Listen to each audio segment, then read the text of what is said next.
उद्याच्या 21 तारीखला होणारा सिंधू सरस व मिनी सरस 2026च्या निमित्ताने आजची पत्रकार परिषद आहे आणि आजच्या पत्रकार परिषदेला सन्माननीय आमचे जिल्हा परिषद उपाध्यक्ष, त्याचप्रमाणे सन्माननीय शिवसाहेब आहेत, माजी जिल्हा परिषद अध्यक्ष आणि सदस्य पण आहेत.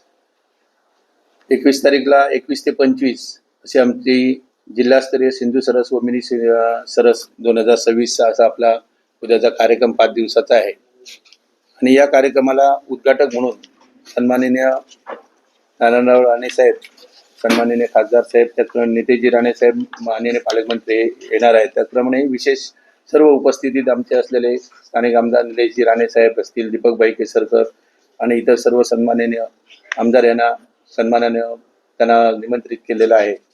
आणि ही प्रशासन आणि पदाधिकारी म्हणून एक चांगला असा सिंधू सरसचा कार्यक्रम उद्यापासून 26 तारीखपर्यंत चालणार आहे. तुम्हाला सर्वांना याची कार्यक्रम पत्रिका दिलेली आहे.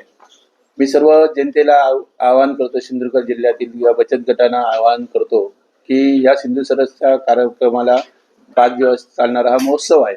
या महोत्सवाला आपण सगळ्यांनी सहभागी व्हावं, जेणेकरून बचत गटांचं प्रोत्साहन वाढणं, बचत गटाचं उत्पन्न वाढणं, स्थानिक उत्पादन वाढ होणं आणि आपल्या होणारे बचत गटाची उत्पादनं ही त्यांना लोकांना कळावीत.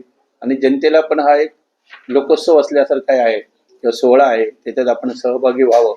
त्याच्यातल्या हा आपला जो आपण सिंधू सरस हा प्रोग्राम करतोय, त्याच्यात सर्व आपण असलेलं प्रशासन आणि आम्ही एकजुटीने काम करणार आहोत. आणि त्याच्यात यंदाच्या प्रोग्राममध्ये जे काय त्रुटी असतील किंवा काय असतील ते पुढच्या वर्षी भरून काढून त्याच्यापेक्षा चांगलं असं आम्ही सिंधू सरस प्रोग्राम पुढच्या वर्षी करणार आहोत.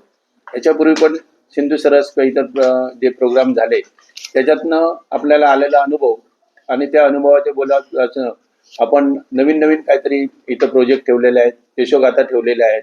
आणि त्याच्यातनं मग असेल गंगावणे साहेबांचा कार्यक्रम ठेवलेला आहे, पाककला स्पर्धा ठेवलेली आहे, असे निर्णय प्रोग्राम टेनिस स्पर्धा दररोज ठेवलेल्या आहेत, कृषी मेळावा, कृषी मेळावा ठेवलेला आहे, समय नृत्य ठेवलेला आहे, जेणेकरून जे आपले लोककला आहे ती लोकांना दिसावी आणि त्यांना पण प्रोत्साहन मिळावं म्हणून. तर मी सर्वांनाच आपल्या सिंधुदुर्ग जनतेला आपलं विनंती करतो की आपण याच्यात सहभागी व्हावं आणि या सिंधू सरस हा प्रोग्राम यशस्वी होण्यासाठी जिल्हा परिषदेला सहकार्य करावं. असे आमचे दररोजचे नवनवीन व्हिडिओ पाहण्यासाठी आमचा लोकसंवाद लाईव्ह यूट्यूब चॅनल लाईक आणि सबस्क्राईब करा.